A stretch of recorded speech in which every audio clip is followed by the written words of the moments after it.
Do small town businesses have a value advantage?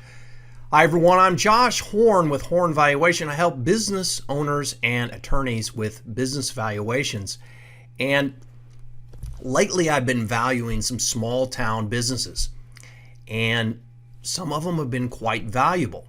And so I've started asking myself the question, why are they possibly more valuable than that same business in a larger community? Or what are they doing differently to make themselves more valuable? The first reason, and it sounds a little backwards, is a supply-demand reason. And you may think, well, why would it be more demand than supply?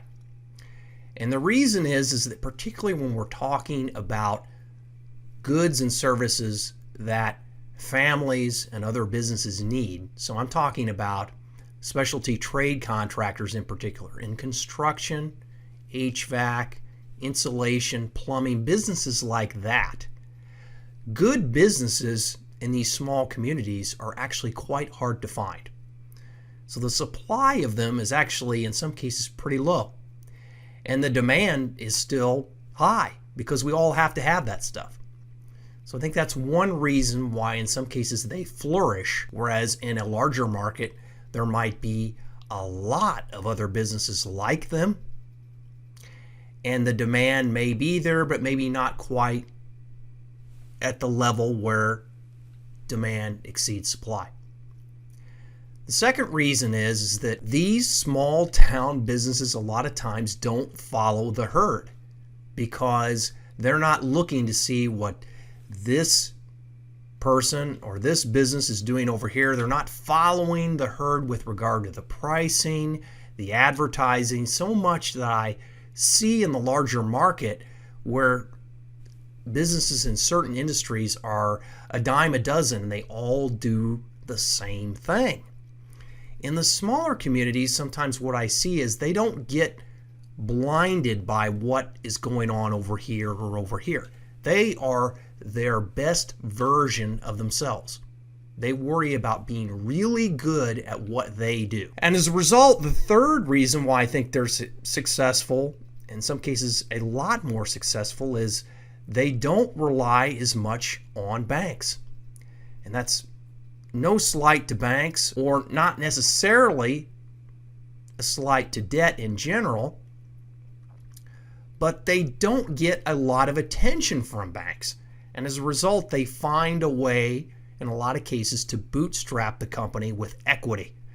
Their own sweat equity, their own personal funds put into the business.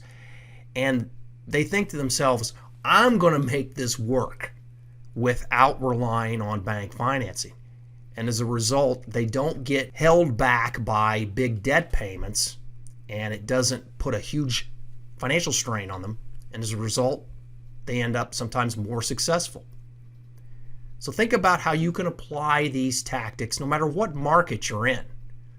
Because even if you're in a large market, you can think of ways to put yourself in a situation where the demand for what you do is in some cases higher than the supply, in some cases by positioning your product or service differently. The other way is, quite frankly, not to follow the herd. You need to think differently about how you run your business and not just do what the other ones are doing, because if you do that, you're just going to be at the same level of profitability or worse, particularly if you're trying to compete just on price, which is a fool's errand in a lot of cases and just a race to the bottom. And think about how much debt you have, how much debt you're carrying, how much debt you want to take on. Those are all factors. And I think they are reasons why, in some cases, small town businesses do have a value advantage. Not always, but sometimes. This is Josh Horn. It's been great speaking with you. I'm very grateful for your time. Have a great day.